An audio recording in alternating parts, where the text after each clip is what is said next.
January, we had interested in talking about street trees, and so Maggie with Park and Recs will be here to talk to us. So, all right, and so for today, Kristin and Liz were so kind to be here with us to talk about. They're running for the seat for the State Board of Education, District 1, and so welcome to both of you, and thank you for coming. Appreciate it, and you're welcome to have a seat. And so let's, if you don't mind, start with just a brief background for each one of you and why you're seeking the board seat. And whichever. Sure, go ahead. Thank you. If you'd like to. Yeah, I'm Kristin Christensen. I'm originally from Norfolk, Nebraska, moved to Lincoln for college and have been here since. Went to UNL, earned my bachelor's in elementary education and special education.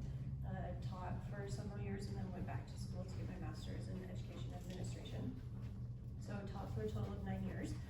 Technically I'm on a leave of absence right now, as if I win, then state statute prevents me from being able to teach. So I'm on a leave of absence to see how the campaign finishes out. Have taught at the elementary level, taught special education for about 5 years and then moved over to intervention, taught reading and math. And I'm running for State Board of Ed, really to help support our teachers. We've got a teacher shortage crisis. We are losing teachers faster than we have in the past and are having a hard time recruiting candidates into our teacher training programs. Those numbers are down too. So we are hurting for good, qualified teachers in our classroom to help our students raise test scores and improve our literacy rates and our math rates and keep Nebraska competitive in education. So that's kind of a brief intro of my background and just a little bit about why I'm running. And I'm Liz Davids, and I also came to college here at UNL to be a Husker and got a degree in piano performance. And found my husband, married, and started our family. And I'm just a mom that 3 years ago started paying attention to the news, and the State Board of Education was in the news a lot. So started paying attention to the issues they were dealing with, started going to meetings, started going to LPS meetings, talking to a lot of people, teachers, administrators, and board members, and really interacting in a lot of spaces about the issues that I was hearing from. What I've noticed is that everyone kind of stays in their lane. And if you're a teacher, you kind of say, okay, this is my teaching lane. Administrators stay in their lane. But when everyone's talking to me, I hear a common threads throughout all the lanes. And so just decided that this was a time. Patsy Kojans is retiring as the current district member, board member. And so it felt like this was the time to throw my hat in the ring and talk about the important issues. And so it's been quite the journey since last fall, but there's a lot of important things going on. What I hear over and over at the doors is teachers. So everyone either is a teacher or they have a teacher in their family, and teachers are overburdened, teachers are underpaid. State board can't do anything about the underpaid part, but there's a lot of things we can do, especially as regards teacher certification. So how can we get the quality teachers into the classroom faster? There's a lot of inconsistency is what I was hearing a lot at the county fair. Some people, it was an easy process. Some people, the majority of the people I've been hearing is a lot harder process. So we're asking quality, qualified people to jump through a lot of hoops to get in the classroom. And I think in 2024, lots of people move. There's a lot of motion across the country, and we need to make teaching in Nebraska as attractive as possible. So Thank you. I have a couple more questions, and then we can broaden it out. The board has many duties in terms of your individual skill set, skills. Which duty would you excel in the most on the board, and which duty would be the most challenging for you? Kristin, would you like to? That's a great question. it is a great question. I want you to go first. No. Right. I taught literacy for 9 years, and across the state, that's a concern that a lot of our teachers and a lot of our parents are having is raising the literacy rate. We know know that if students are proficient readers by 3rd grade, then it really sets them up for success for the rest of their life. But if they're not quite at that proficient level by 3rd grade, it brings them down and the gap gets wider, and it makes it a lot more challenging to catch them up after that 3rd grade mark. Most of that is because phonics instruction kind of drops off at 3rd grade. So from K1-2, the focus on reading is learning how to read, but then at 3rd grade and on, it's learning from reading. So the instruction just isn't focused as much on decoding the words and pulling the words off the page. So in terms of my experience in the classroom, I think improving our literacy rates, making sure we're using research-based methods like the science of reading across our schools, across the state, using what we know works and what we're seeing is improving our reading scores. That's something that I have personal experience in helping our students become more proficient readers. So just off the top of my head, a really good question. I think that one would be probably what I'd be best suited to have a good, strong voice in. In terms of what I would find most challenging, I've never been asked this question, so I'm just taking a second to think about the different duties that the board faces. I really think it would be the different budget aspects that a Department of Ed is tasked with. So as the board can't enforce any taxation on our school districts, the Department of Ed does have some authority to dole out some money for special projects or for pilot programs that they're working on. So that all has to come through the board and that all has to be approved. So I think really understanding what their budget looks like and where it's all going, math is difficult for me. So I think budgeting would be something that would be most challenging that I'd have to really work with some people to learn how to do at the State Department level. I feel like I'm in a copycat, but so I also love reading, love teaching kids to read, and I just have a question for you because I know the Omaha Public Schools system was in the news last year for using the Reading Recovery Program. Is that what LPS uses? Not anymore. Oh, good. Okay. They did until about 3 or 4 years ago, and then they dropped it off. That came through federal funding. Okay. And it's part of the balanced literacy approach rather than the science of reading approach. Okay. And LPS as a district was noticing that the balanced literacy is not effective. And so we quit using reading recovery. So glad to hear that, because when I saw that article last year, there's a podcast called Sold a Story. I don't know if you've listened to it. I wanted to throw my phone across the room every episode because it's just talking about how ineffective that reading recovery program is and how multiple states have outlawed it from their state. So I was sad to see that Omaha Public Schools is still using that controversial program.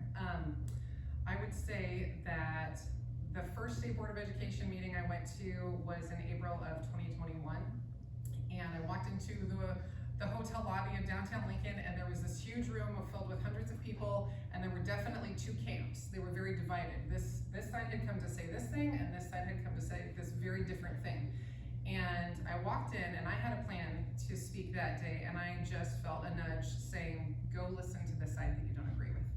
And I was like, oh, okay, this is gonna be interesting. And I went over and said, I'm sure you can tell that I came to speak on this certain side. I'd really like to hear what you think and why you're here for this other topic. And so for 4 hours, I listened to the side that I didn't necessarily agree with, but I wanted to hear why they were fighting for their cause, and missed my opportunity to speak, which was just fine because I learned a lot that day. And so I would say that the strength that I think I bring is the willing to listen, I've had over 50 meetings in the past 9 months, either both speaking sometimes, but also listening to the community, to the Ukrainian community, the Sudanese community. Just on Sunday I was talking to an Ethiopian parent, just a lot of listening and hearing voices and saying, okay, even if these two voices don't agree, I think the biggest challenge would be, here's this voice and here's this voice, and there's nothing in common. How do I get them to build a bridge so that as a pluralistic society, as a pluralistic school system, everything from Western Nebraska to Eastern Nebraska, there's a lot of differences. And so as the state board, how do we take the neutral position? How do we take the collaborative position so we can have the policies that are being the bridge? So I guess that's the strength is listening and then trying to be the bridge. And then the weakness, again, sorry to copycat, math is hard. It's not my favorite either. Music and English, give me music and English anytime. But I think the unintended consequences. So when I go to a door, a lot of time people want to know, what do you think of Pillen's plan? Like, I don't really know what I think of Pillen's plan because, first of all, it's not what it is yet. It's in process, and that's the legislature, but it's in process, and I think there's going to be a lot of unintended consequences that we won't know, maybe all of those unintended consequences until we get there. And it just reminds me of talking with Malcolm's superintendent, and he said there was a plan in the legislature. It sounded really good, but the senators didn't know how it was going to affect his school district. So he went down and talked with Senator Bo Ballard and said, I know this, you think this sounds good and you want to vote for it, but here's how it's going to affect Malcolm's school. And if I remember correctly, he thought it was going to close down Malcolm's school. And so when Senator Ballard heard those unintended consequences, he changed his vote. So I think the budget is hard and it's not nailed down, and it's the legislature that hands it to the State Board of Education and says, here's what you get. And it's all those unintended consequences. I think there's some decisions are easy, there's others that are significantly more challenging. So wanting to hear from as many voices, because I'm not the expert in budgetary analysis for the State Board of Education. Thank you. Other questions before I have? Any other questions? I've got one for both of you. You spoke earlier about the unintended consequences. What do both of you feel is the core purpose of the State Board of Education, and does it change as you go through grade levels? Is just elementary one thing, middle school another thing, high school a third thing, or is it consistent across the spectrum of it? Let you go first. Okay. Definitely who gets to be in the classroom of public and private schools. So what does teacher certification look like? What are the qualities, the qualifications, the standards that Nebraska teachers have? And so I think, I don't know that that changes too much between elementary and high school teachers.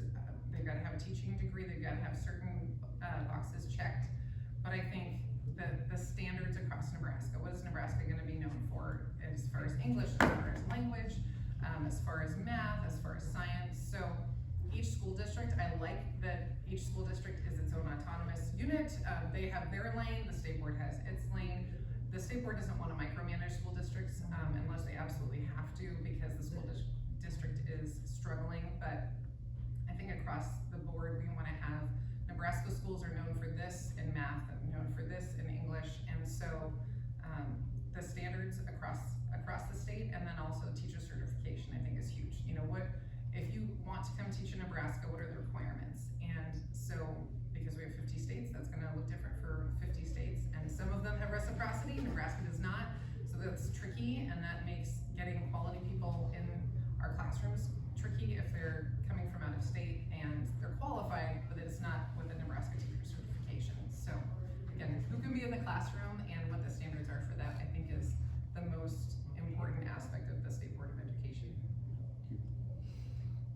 So it's my understanding that the primary function of the state board is to set statewide policy that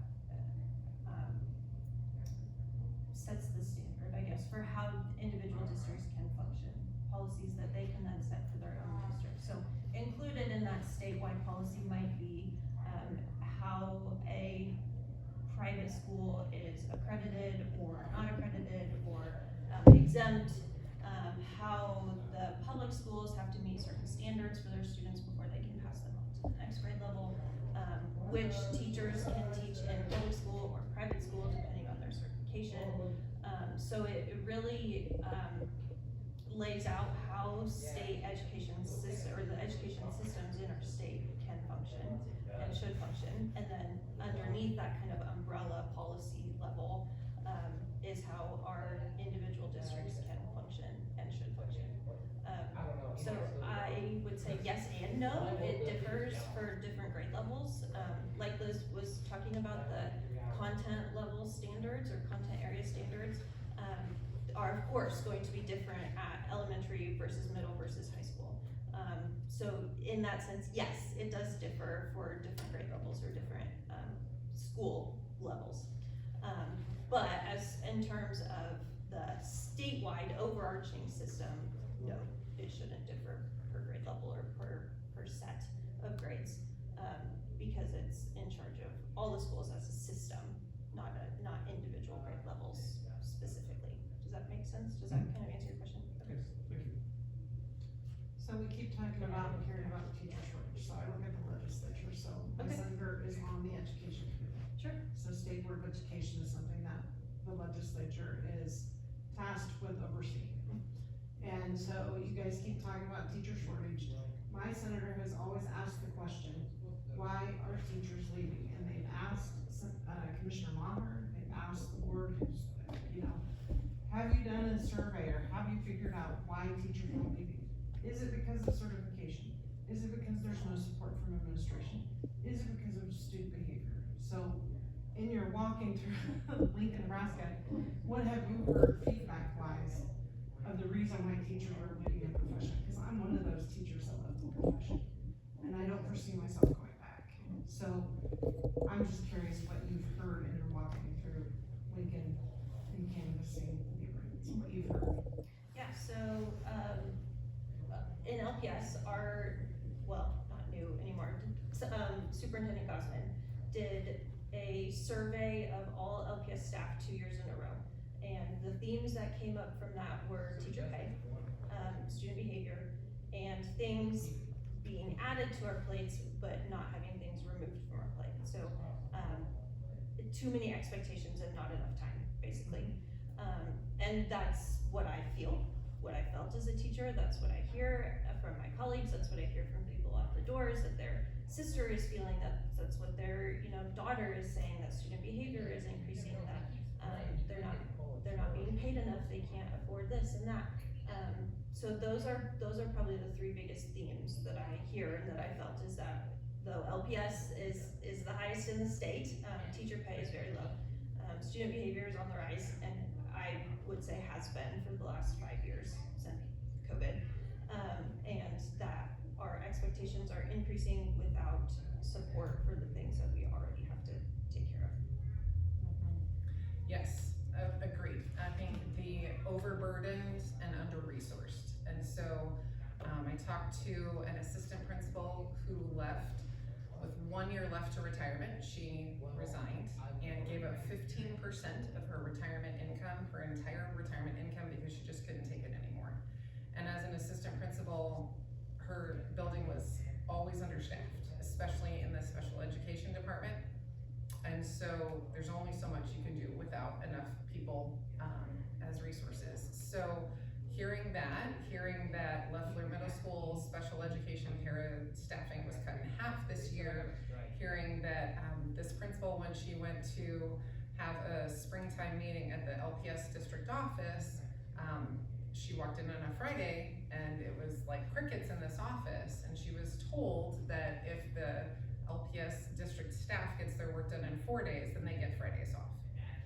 And so I think there's an imbalance of the burden that's placed on teachers, the expectation that they have, the point system that is in the schools versus the administration staff. And across the board, in the past 20 years, there have only been 8% more teachers hired and 88% more administrators hired. And that's the US Department of Education's numbers, not my own. And so the heavy-handed from the top down, I just hear it over and over again. I have a friend who taught middle school math, and she said there's 7 math curriculum instructors in the LPS district office, and I've never met them, and they've never come in and seen me teach, but they're gonna tell me how to teach and what to teach. And so again, the overburdened and under-resourced. We can't, none of us are magic. None of us can just wave a magic wand and all the behaviors are gonna get taken care of and all the kids' needs are gonna be taken care of. And so we need the hands-on people. We need the focus on the people with direct involvement in the classroom, the paras, the teachers, the direct involvement. And so I think the State Board of Education can include in the school district rankings the student to teacher ratio and the student to administrator ratio and help positively influence school districts to balance that out in a healthier ratio. Because right now, more administrators on O Street doesn't mean that principals in their buildings and special ed paras in their buildings are going to be able to do their job better. So it really, that's not a micromanaging thing that the state board can do with school districts, but the state board can influence school districts and encourage them to put their focus on the teachers. I think beginning teacher pay in LPS is like $48,000, and the DEI person in the LPS building makes $96,000. Well, for my part, I'd rather have 2 teachers than a DEI district office person. So again, that focus on classroom staff as opposed to district office staff, I think could change a lot of things in the right direction.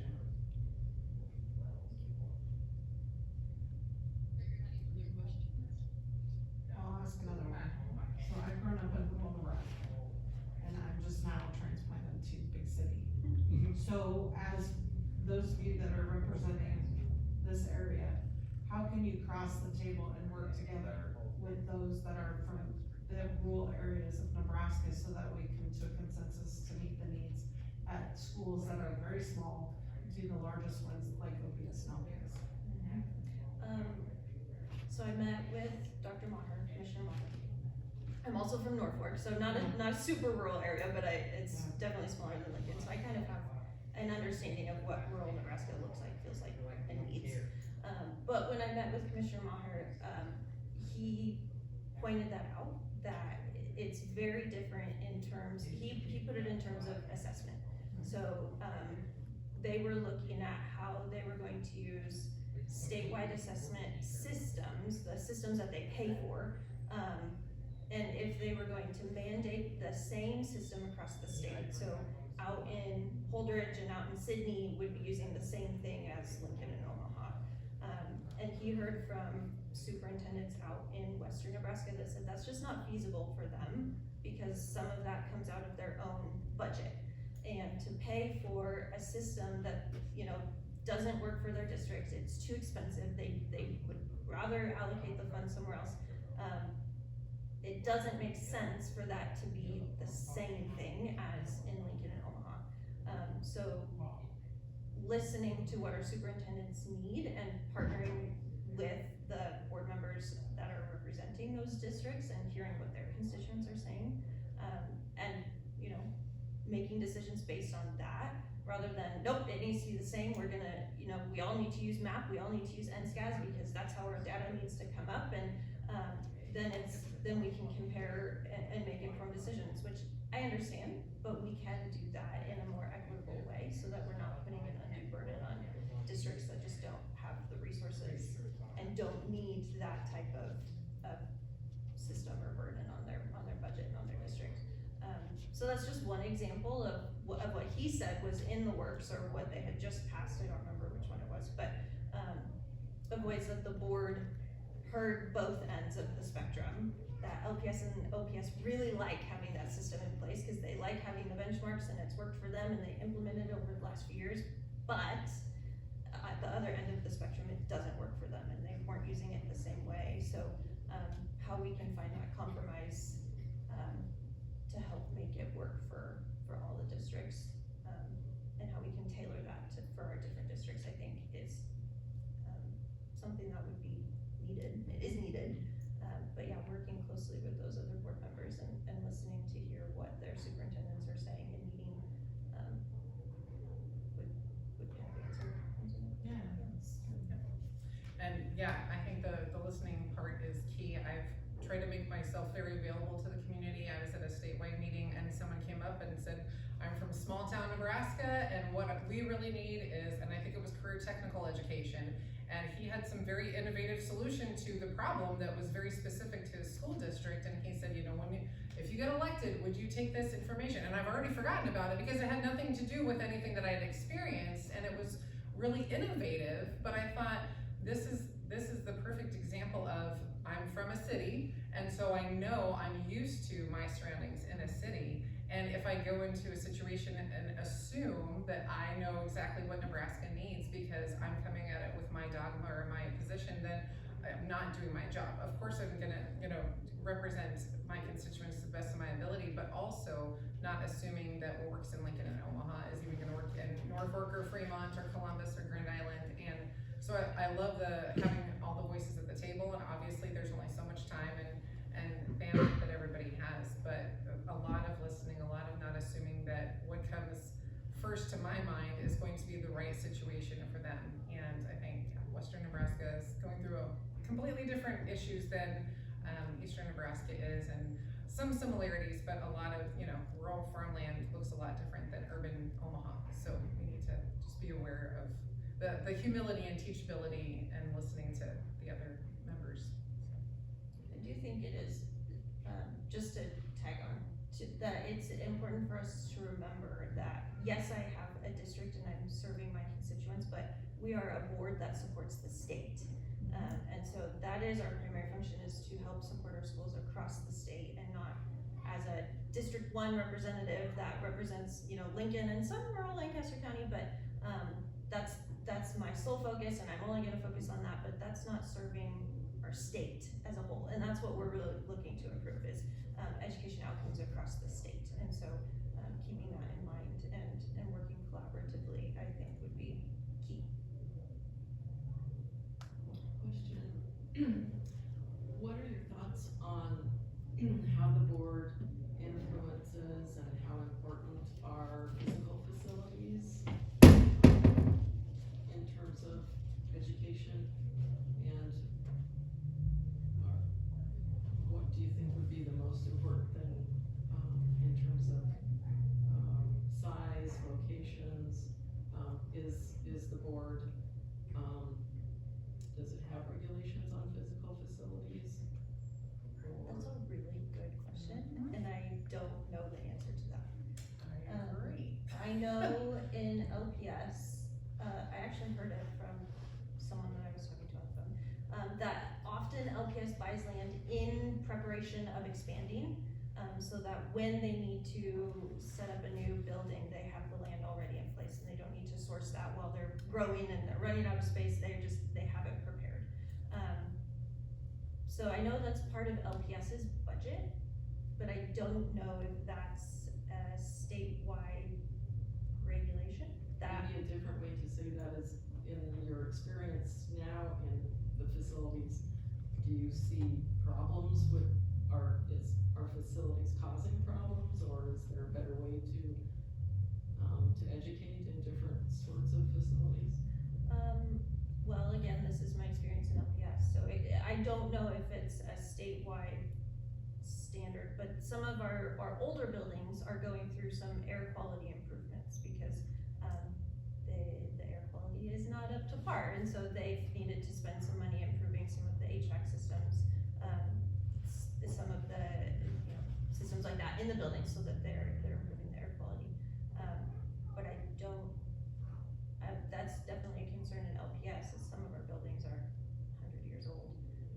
But statewide, I don't know if that's a regulation that the state board sets, or if that's up to individual districts to decide. Individual district. Okay. And another part of that too is, we saw with COVID, it's going online, and the lesser need, at least in higher education, may be going somewhat away from physical facilities or changing the way. Is there any talk of using more online? So they talked about it. So I think buildings are individual school districts. They have bond and levy ability to do that with their property taxes, and so I think those are individual school districts. I mostly hear the state board talk about curricula and programs and policies, and so I think that's where the focus of the money goes. So yeah, I know that Superintendent Gossman, LPS Superintendent Gossman, has talked a lot about how the birth rate is declining, and so it's leveling off and is slowly declining, and so need for new buildings will really change over the next few years. It'll be interesting to see how that works, but I think that is individual school districts, and I think that Western Nebraska is really in need of the internet connectability, and so I think that would be more something that people might be coming to the state board and saying, our school district has this need, is is there any funding for that, or is there any way for the state board to wheel and deal with a contract where they can work out that, you know, this section gets that? So I would imagine that's more of a state board issue as far as internet connectivity as opposed to physical buildings. I don't think that's something that they cover. Thank you. I buzzed through some of the rules and I did see something about the state board and higher education. So I was curious if there's interaction with the coordinating commission and the state board. That's a great Do question. you know? Not sure. Just something that came through Coordinating commission. for post-secondary education. Oh, sure, so, I don't know the extent of it, but I do know that the board supports some programs to help, get students into teacher training programs. So the LPS has I guess, maybe it's called a pipeline? I don't really wanna call it a pipeline, but maybe that is what it's called, where, the students in high school can go into these early, teacher training program type situations, and then they go on to college to be in teacher programs. So that is something that the board has started to look at, is, how we can develop those programs in our high schools, to help get more people into our post-secondary schools. But I believe that some of our colleges are partnering with the board on that, but I would need to look more into that before I give you a definitive answer, but that sounds familiar.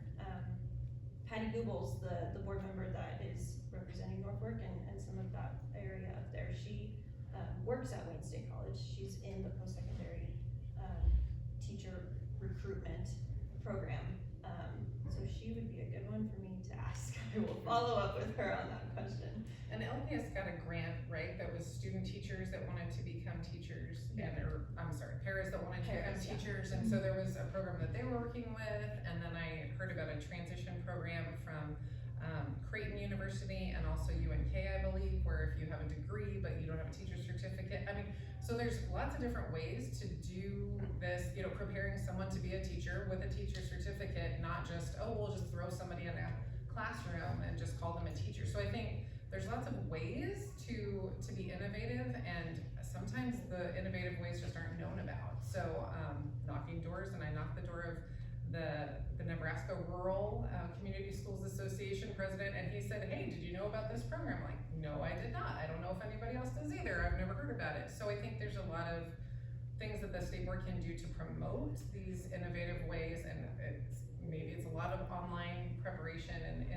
you know, a Phoenix University preparation sort of in your own time when you're after your full-time job at night. So just a lot of streamlining, a lot of innovative ways to get more quality teachers in the classroom and not lose out on people who would like to be in the classroom, but there's all these hoops we're making them jump through, so. Other questions? I have, maybe one more. How can, we help the school board? What can we do for some of these challenges? The behavior. Are there things that we can do in the community to help, our local schools or the board itself? Be a really involved parent. Yeah. And or grandparent, or aunt or uncle, or neighbor, or what, the more you can invest in our kids, the better. I don't know, each school is different as far as if they're taking volunteers, what kind of community volunteers they're taking, what that process looks like, but the more people who care about our kids can be involved with our kids, the better. I don't even know which schools are particularly in this area that cover the golf cart neighborhood, but I would say, yeah, if you go to your neighborhood school and say, I want to help, how can I help? I'm sure there will be a way that you can help, and a lot of it is, I mean, behavior is not something that you can come in from the community and start enforcing, but the more that you can intentionally be a positive person in a child's life, the better. So that's what I would say. Yeah, and along those lines, as a teacher, hearing what kids talk about in the classroom, a lot of what their parents talk about comes out through the kid, whether that's positive or negative. So you can sense of how their parents are feeling about certain things by how the kid is talking about it. And just a really quick example of that, one of my students last year found a penny on the playground, and she gave it to me, she said, "You need this, teacher, you need this." And I was like, oh, okay. So you know that as this fourth grader is knowing, or not knowing, but assuming that teachers need more money, that must be some sort of topic of conversation in that household is something around teacher pay. And so being careful about how you frame what you talk about with your kids. Not that you have to shield them or say positive things all the time, but kids really pick up on the lack of support that the community or that teachers sometimes feel.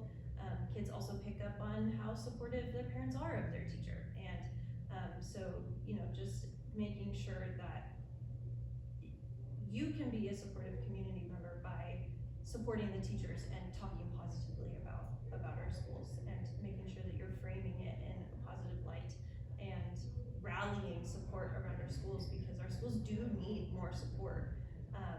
But we're not gonna get it by, knocking down what our schools are doing and knocking down what our teachers are teaching and knocking down how our student behavior is on the rise, and that's just not how we're going to be supportive. We can be more supportive of our teachers in our schools by voicing our support and looking at real concrete ways to help, rather than complaining. And doing that in front of your kids, I think, is a big way that we can support and rally support in our communities.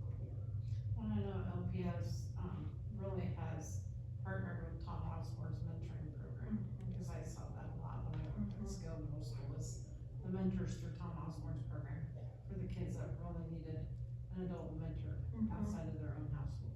So, Yeah, my mother-in-law does that, and she loves it. She had a student at Everett and then moved with her to Park. And unfortunately her student moved away, so she couldn't do it anymore with her. But yeah, she was with her for almost her whole elementary career, then moved with her to Park, and it was just, it's a really sweet program when you get that mentor-mentee relationship.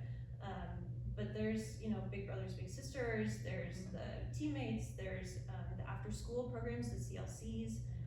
Those are all really good ways to support our kids too. Yeah, thanks for bringing that up.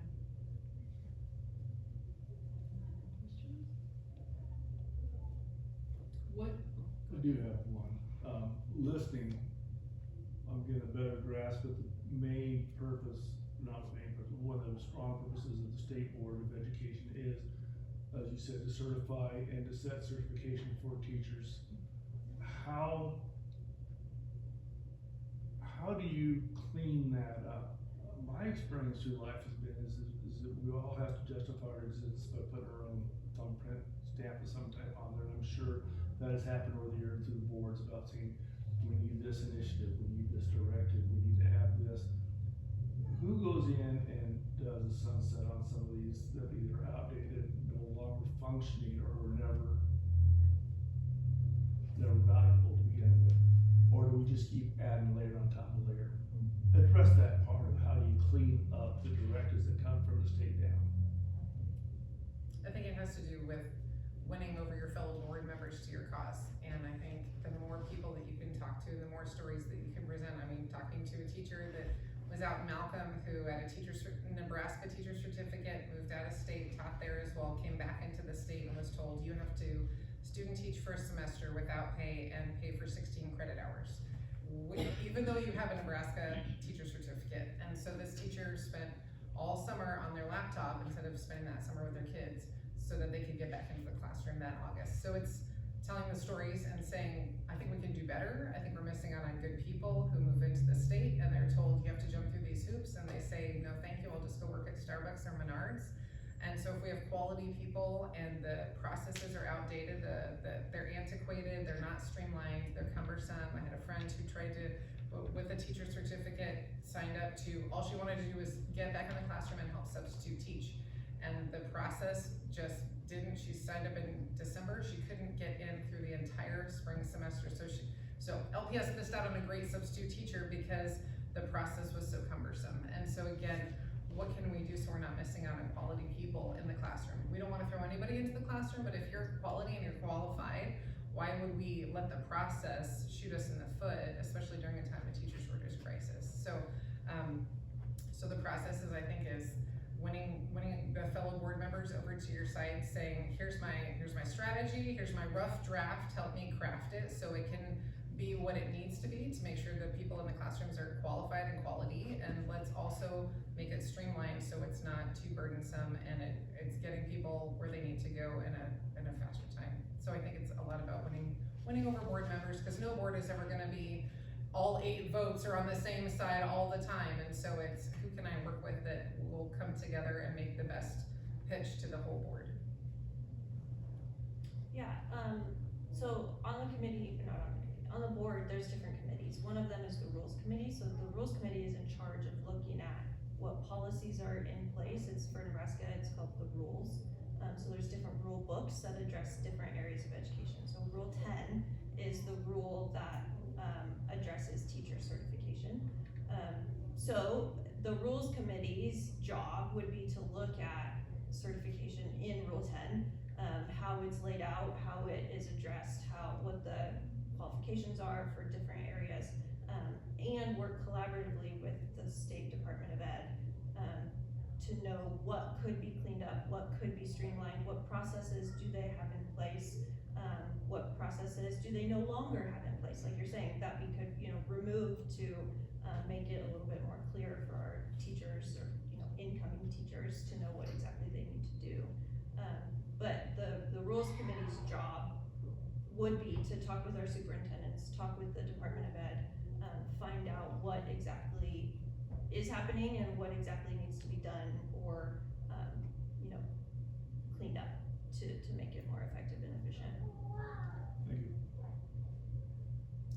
Well, if there's no other questions, I will ask if there's anything else you would like us to know in closing.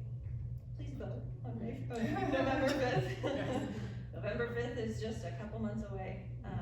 Voter turnout was very low for the primary, and so a lot of what we're focusing on is voter turnout, increasing voter turnout.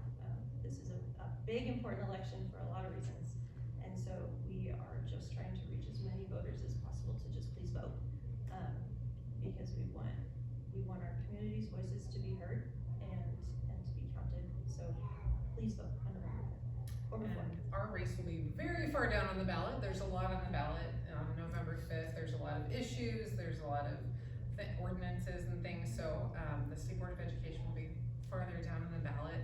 And I think one of the things that comes to mind is that there's a lot of controversial issues in education. Education is kind of like at the tip of the spear in politics, and sometimes it gets wielded just for political gain. But I think when it comes to controversial issues in education, I think my heart is to look out for, especially in Lincoln, especially representing Lincoln, the refugee that comes here, that we welcome with open arms, who's coming from a war-torn land, that may have experienced trauma, may have seen trauma, and so just how do we advocate for those who are most vulnerable in our community? That may be different in Western Nebraska. I don't think they have as many hubs for refugees, but there's just so many wonderful international folks here in Lincoln, and I think my heart is just how do we make our schools the best and the safest for people who've experienced trauma and are coming from really hard war-torn countries that they had to flee from, and what does that look like to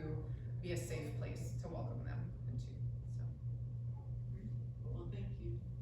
thanks for having us. Yeah, thank you. Thank you all for coming. How many's running for the position? Just us two.